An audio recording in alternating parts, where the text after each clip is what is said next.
Hey, yeah, we going big, going big. We going big, going big. We going big, going big.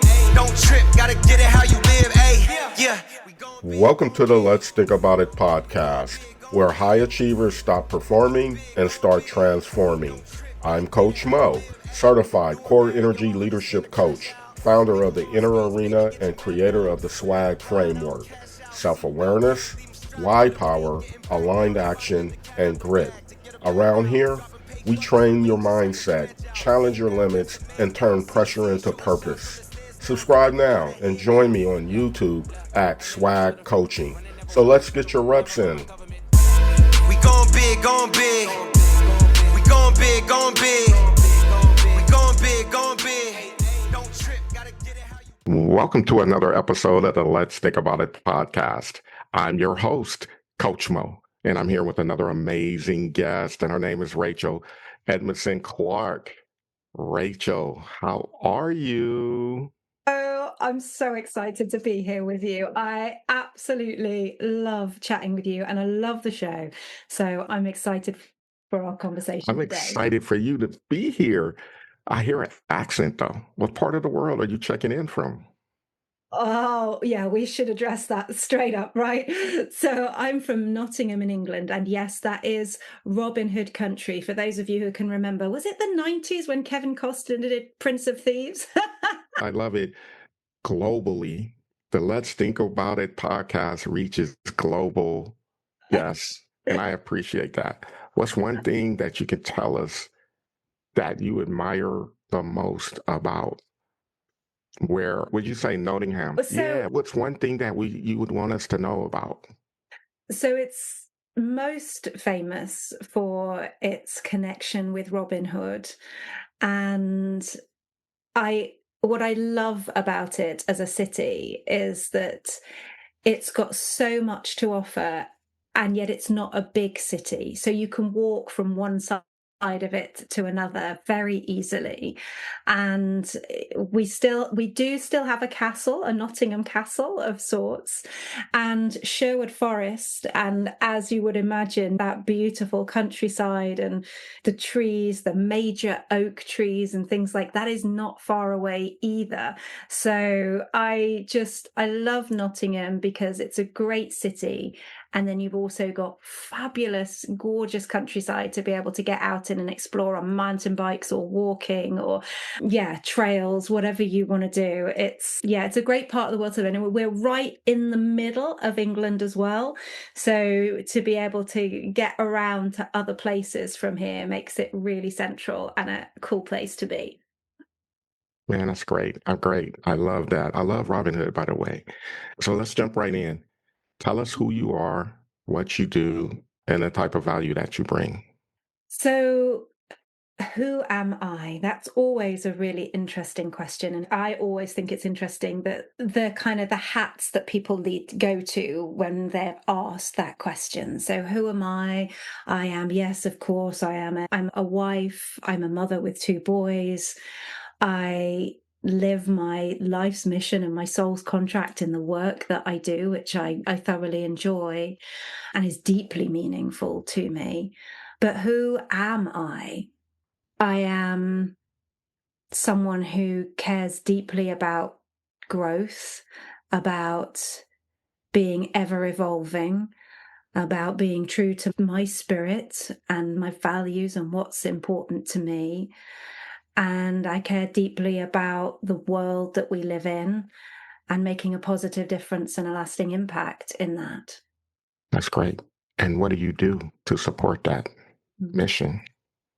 Yeah. So, I help leaders to lead brilliantly without losing themselves. And I think the honest reason that I do this work is because I have been in that corporate space myself many years ago now, probably 13, 14 years ago.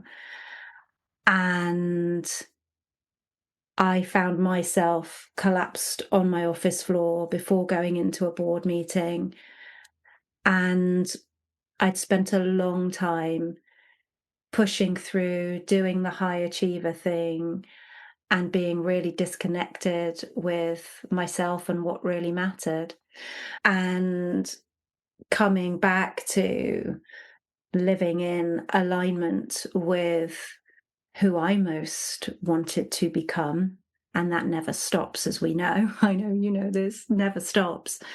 Has been just one of the most fulfilling and rewarding journeys of my life, and helping others to be able to tap into their potential and help leaders in the world today be able to operate with greater clarity and operate at a consistently high level is something that I just feel the world needs so desperately right now, with the amount of change and uncertainty that's going on, and the ripple effects that those leaders can have in their organizations and in the world means something really important to me.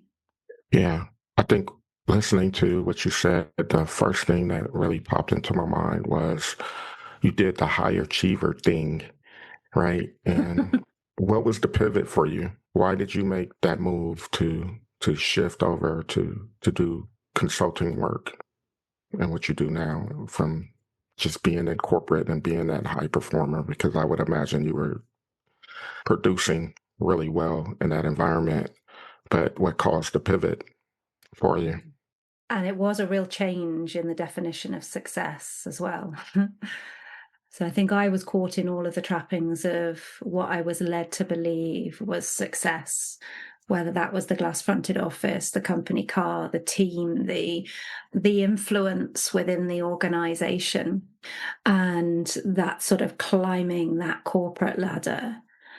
And for me now, success is very different. Success is about that freedom that I have, that connection that I have, much better connection with myself and with others.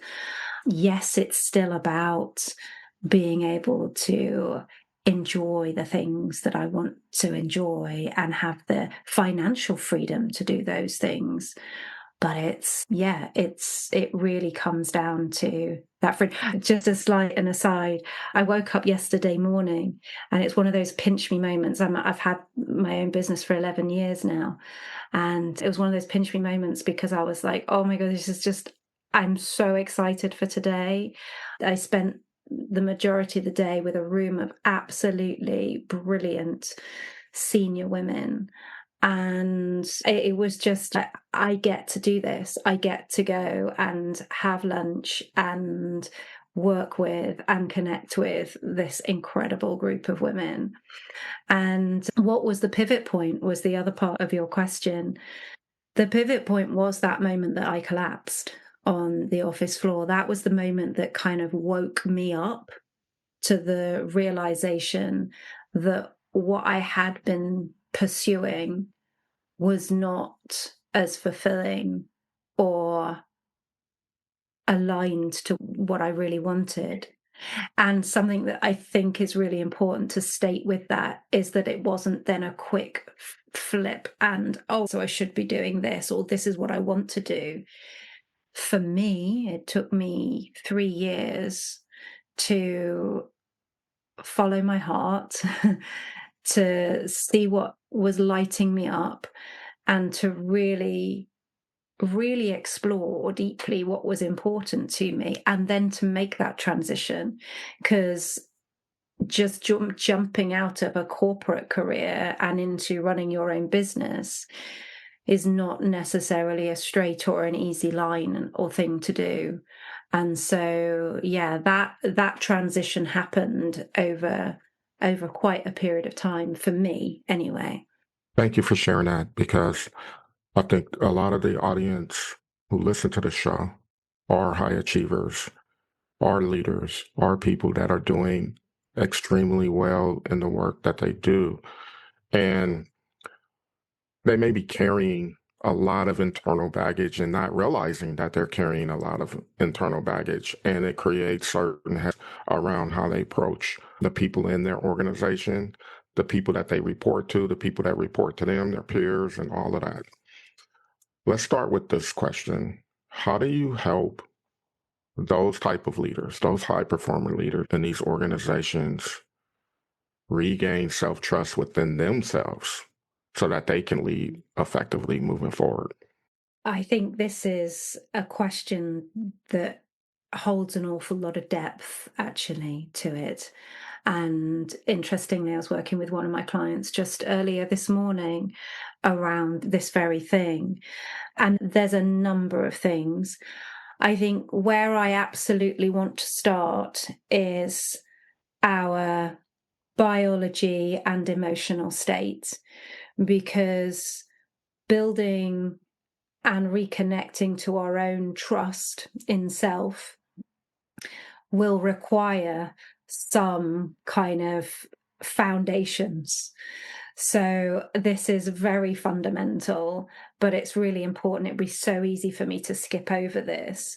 And so one of the first things that I would always do with my clients is check in, first of all, in terms of their own personal ecosystem. And what I mean by that is the stuff that's going on inside of them, like inside of their skin, whether it's sleep or daylight or nature or movement, or whether there's illness there or pain or kind of anything like that could be impacting how they are feeling from that sort of inside my own skin kind of situation.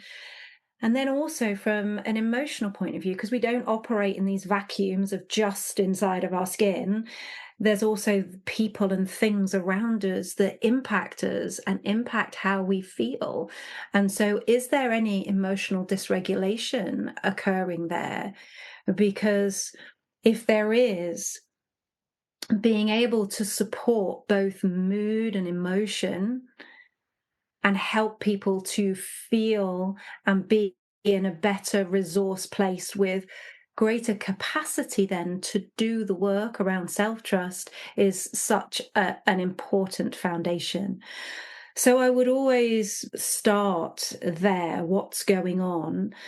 And then it would really come to, for me, I find understanding what people want, and sometimes they don't know what they want, helping them to express that in such a way that is in the positive, because so often clients will go into what they don't want rather than what they do.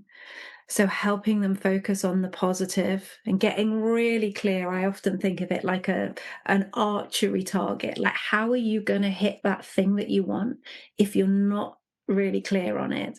So getting clear on that. The other thing that I find comes up a lot with clients to watch out for is that what they want, they're not necessarily in control of.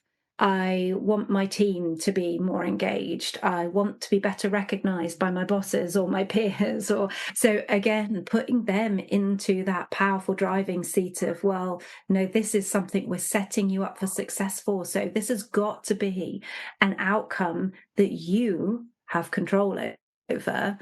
And then looking at values, why, and this leads into your framework. One, being aware, as I've been talking about, of what's inside my skin and what's affecting me. And then two, why? Like, why? And why is this so important? And it comes back, doesn't it? And I know you've had lots of conversations with lots of other guests around values. And so values are just generalizations of experiences that are important to us. But what are those? Why do you want that outcome? What is it that outcome allows you to experience that's so important to you?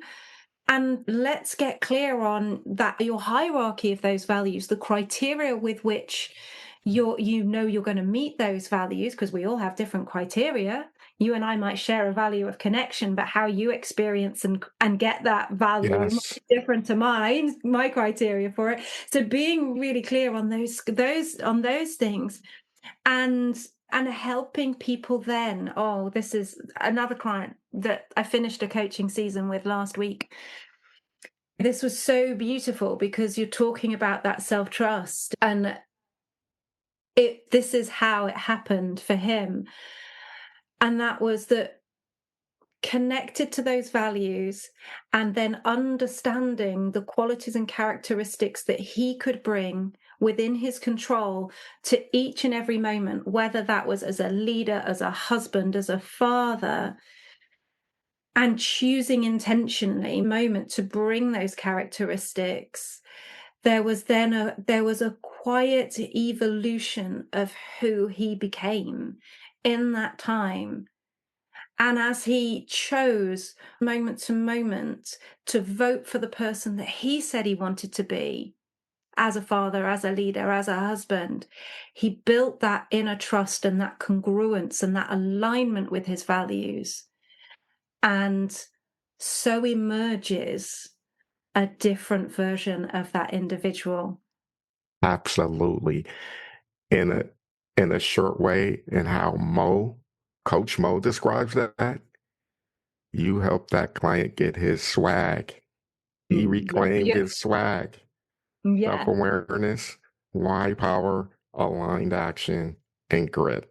That's amazing. And I really do appreciate you highlighting the values, because when we look at these organizations, they do have structured mission statements, vision, core values, strategic planning.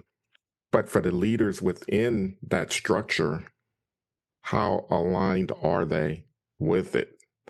And people like you or myself, coaches, advisors, consultants, counselors, mentors, how do we help these leaders get into alignment, right? And one of the things that you mentioned, which I love, is values. And we often get distracted by the frustrations of what we're dealing with in key moments within organizations, whether it's change, whether it's bureaucracy, whether it's budget cuts, all of that becomes a Mm. distraction away from what your purpose is in those key moments, and you forget about it. And so you move into this lane of worry, fear, doubt, uncertainty, and that generates these natural limiting beliefs, these assumptions, these interpretations, and more importantly, that inner critic that's showing up to try to guard your ego, right? And you create this narrative that might not necessarily be true about self. And so you're distracted away from those values, and you're stagnant, and you're wondering why I can't make any type of movement. Why do I feel this overwhelming sense of being? Why am I hesitant to make certain key decisions? It's because, in my opinion, misalignment from our values in that moment. And listening to you, you help these leaders naturally reconnect to that by starting with the biological standpoint of it all, which is great. And I admire that. And that's what this is all about. And lastly, it's like I really believe that we all need some sort of operating system. What I mean by that is that's what swag is. That's a framework that reminds me really quick, I'm off. I'm off. That's the word, swag. I'm off. When my swag is off, how do I get back on? Right? Maybe it is the values. Maybe it is a particular action that I need to take right now. Maybe it's reminding myself, the self awareness piece, that I am off in this moment. But whatever it is, we need some sort of operating system, leadership operating system, because when we come up through the ranks of leadership, we're not really taught how to regulate self in key moments. And we are naturally on autopilot, just reacting, because we're never taught on how to regulate self to that level. And what are your thoughts about that? Having an operating system, a leadership operating system for self to self-regulate in key moments in your leadership while leading others. There's one framework that in my 20 years of being healthily obsessed with personal development that I come back to time and time again for this, because for me, it incorporates the biology piece that we're talking around as well as the positive psychology piece, which is also so important, and that reframing and that regulating that you're talking about. And it's a model that I've learned from working with Professor Chris Beatty. He is Professor of Evolutionary Anthropology, Cognition and Neuroscience at both Oxford and Kent universities here in the UK. And his model is called the 4R model. And so it is at its simplest 4 Rs. And those 4 Rs are recognize. Hey, guess what? No, self-aware. Yeah. So the first R is to recognize.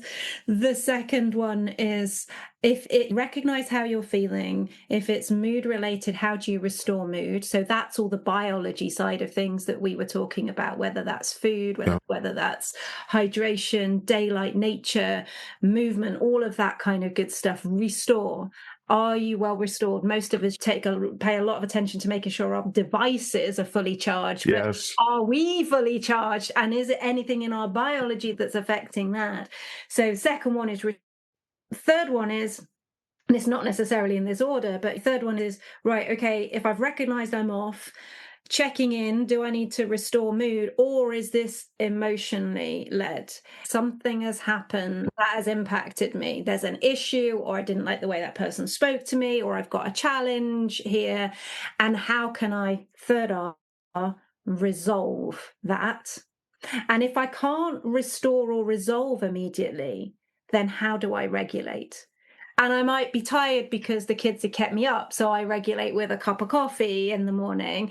Or I've got an incredibly challenging, stressful time from a work perspective, and actually I reframe that in my head by asking better questions, or by just shifting my physiology and my focus, and ultimately back to Viktor Frankl, Man's Search for Meaning, that what does this situation mean?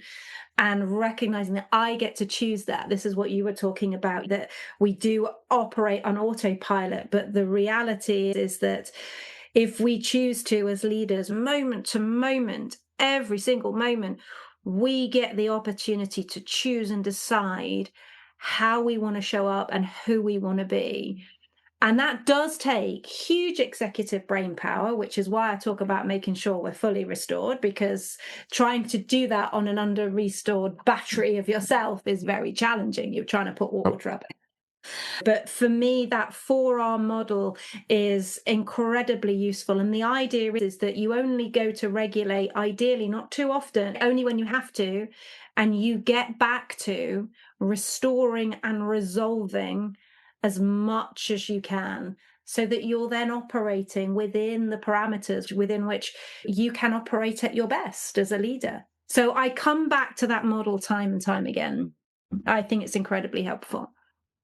When you're able to do that, you naturally show up more effectively in the way that you model the way, right? Because what you say, restore and resolve, when you can effectively do that, you're modeling the way for your team to follow naturally, because with that, there has to be alignment with values, purpose, because you're having those conversations within self naturally through your thought processes, right? Because it all happens in the pause. It happens in the pause. And that's what we have to do, effectively pause. Remember to pause. And when the pause is present, there's self-reflection involved in that. And within self-reflection, there's identification of our values. Indirectly, you may not be thinking, what is my value in this moment? But there's a connectivity that we feel through our instincts, through our spirits, that's regulating us to feel that, to make decision and do that. And that's what I... Yeah, that power to... You're sharing this, and what comes to mind is a really everyday kind of story. So this happened to me not that long ago. So I've got two fairly young boys, and I'd been working late, and I was finishing up, and I was looking forward to getting myself tucked up in bed, reading a bit of my favorite book, and just relaxing, winding down for the evening and going to sleep.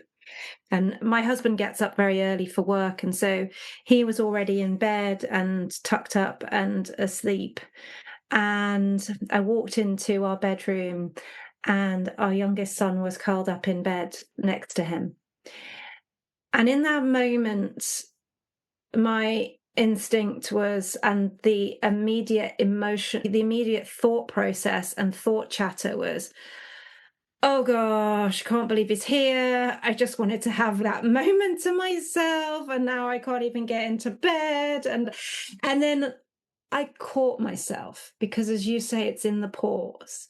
I caught myself. I recognized, or I was self-aware, back to the swag model. I was recognizing that thought process. And in that moment and in that pause and that recognition, I was able to ask myself, what do I want my son to remember from this moment?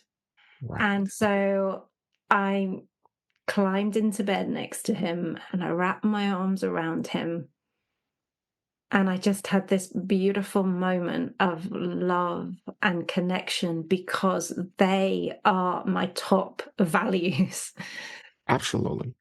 How do we teach more leaders to do that in real time? Yeah. That's the $1,000,000 question. And we have the answers. It's just, in my opinion, getting in front of them more often to share this awareness with them, to help them rediscover this for themselves. And I think that's the art of what we do as coaches and consultants. We help people more so rediscover or self-discover that they have that piece of them within self. It exists. We're connecting them, helping them connect the dots within self. I think it's amazing, the work that you do. I think it's amazing, and I encourage you to keep pressing forward. I know you are, because you're passionate about the work you do anyway, but I just wanted to throw that out there. Oh, no, thank you. And likewise for you. This sort of feels a bit like kindred spirits, our conversation, because I know we're so aligned on a lot of this stuff. And to your question about how do we teach this, you're saying it's the $1,000,000 question. And I'd love to get your perspective on this as well, as we almost like share coaching notes with one another today. But one of the ways I find really helpful is, one, I get if I can make it relevant to a specific example that individual has experienced. Perhaps it was something where they weren't happy with something, the story that I just told.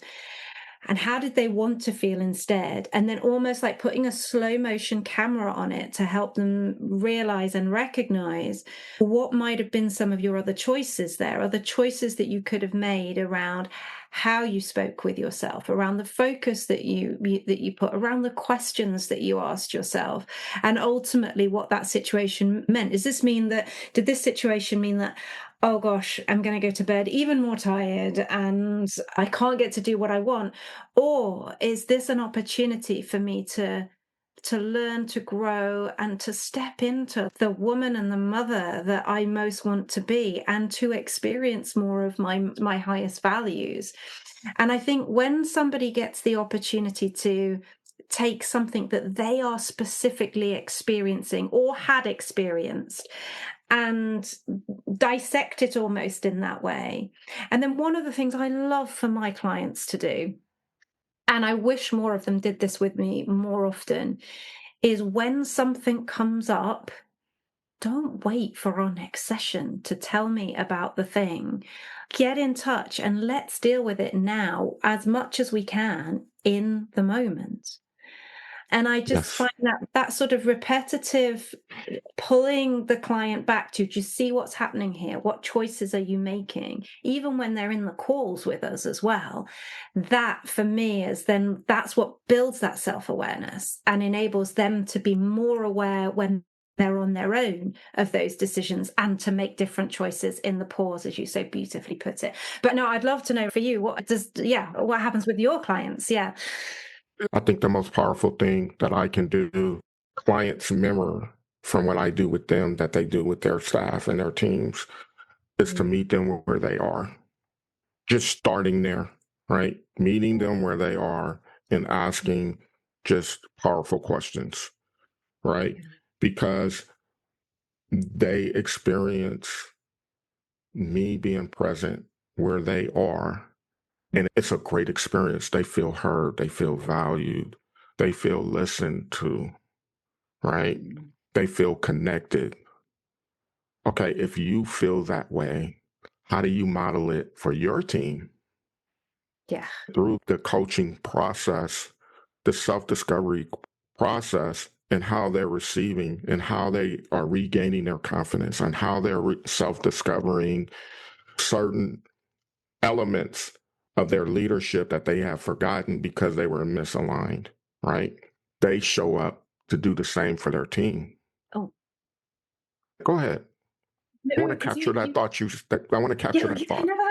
so you just said there about powerful questions, and naturally as coaches, we perfect that, and perfection's not the right word at all, but we build our skill and mastery in being able to position, frame, and ask questions with people in such a way.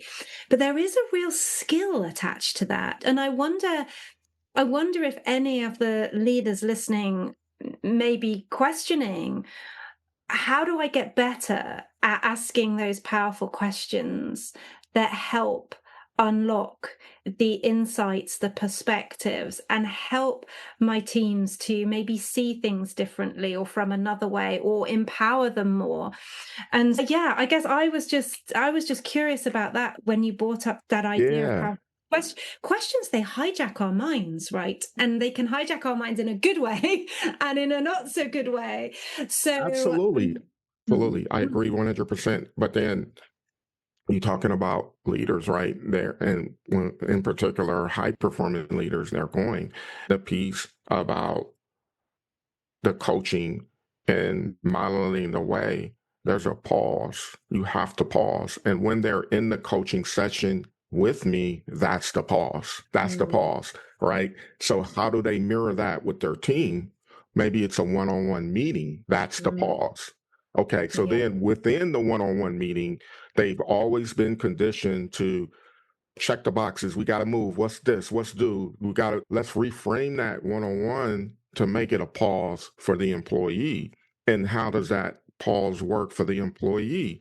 Be intentional about the questions that you're going to ask going into the one-on-one, and maybe start with questions more so on how you're doing. Tell me more about your kids, your family, just those type of questions to build trust.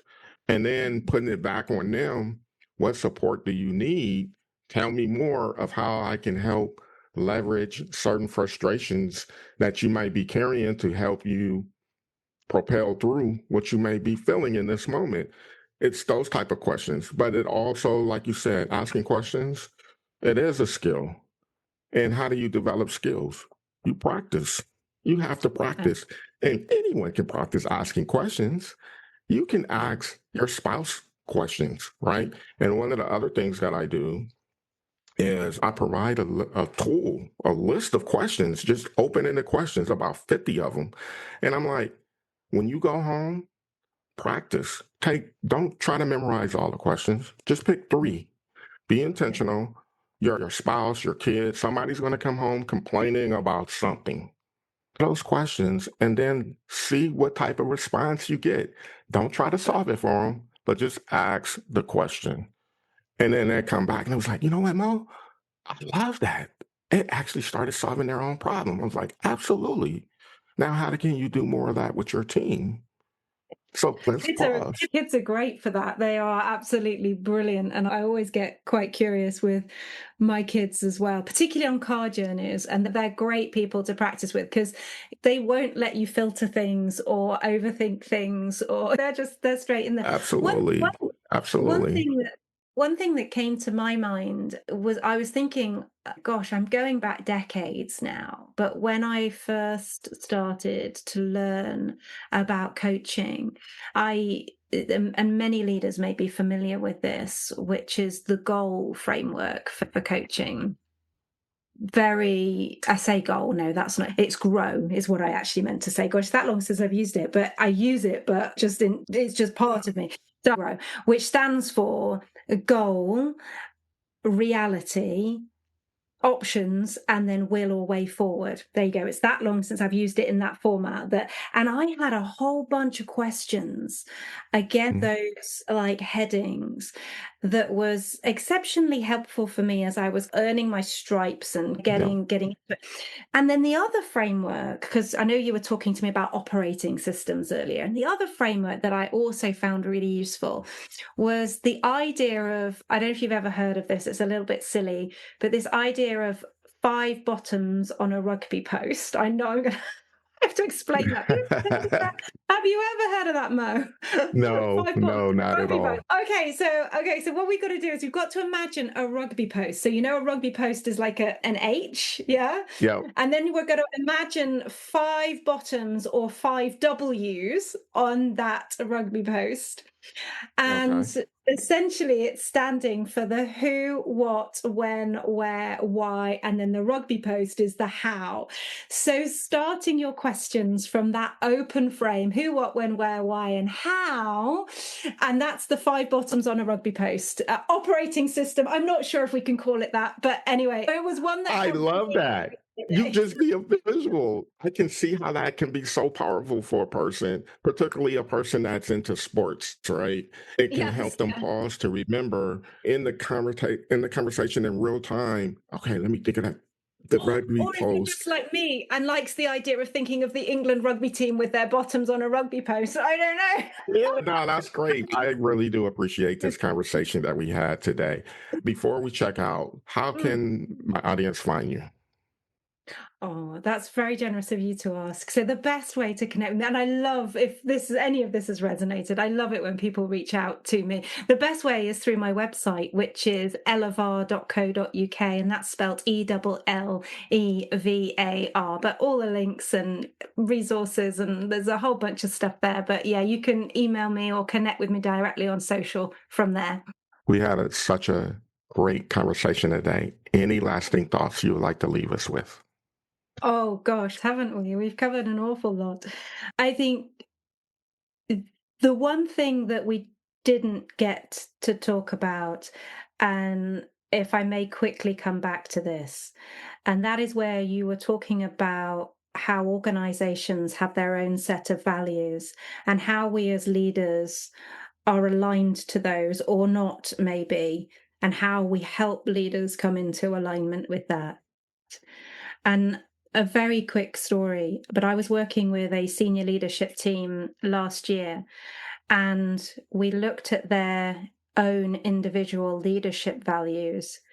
And because values are generalizations of things that are important to us, experiences that are important to us, once they were clear on their own values as leaders, we then looked at the company values, and I got them to interpret those company values in a way that was deeply meaningful for them.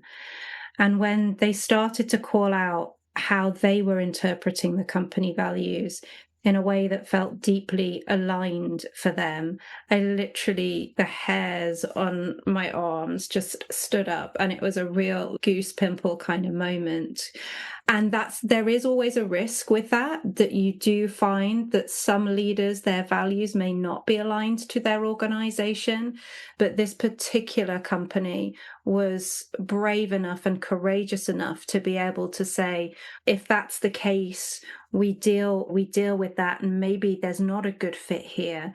But I really valued that organization for being courageous enough to lean into that work. And as a result, actually, what we ended up creating was a deep connection for that leadership team with the organization and the values and what they were doing. And I think that becomes so, so powerful. So I think there's absolutely a way for our individual values to align with company values, and just to remember that it's not the words that are on a wall, but actually values really are generalizations of experiences that are important to us. And if you can relate to your company values and that's meaningful for you, then and in coming back to the swag model, that's an incredibly powerful reason why. Mic drop. Boom. There it is. I appreciate you, Rachael. Thank you so much. What a powerful conversation today.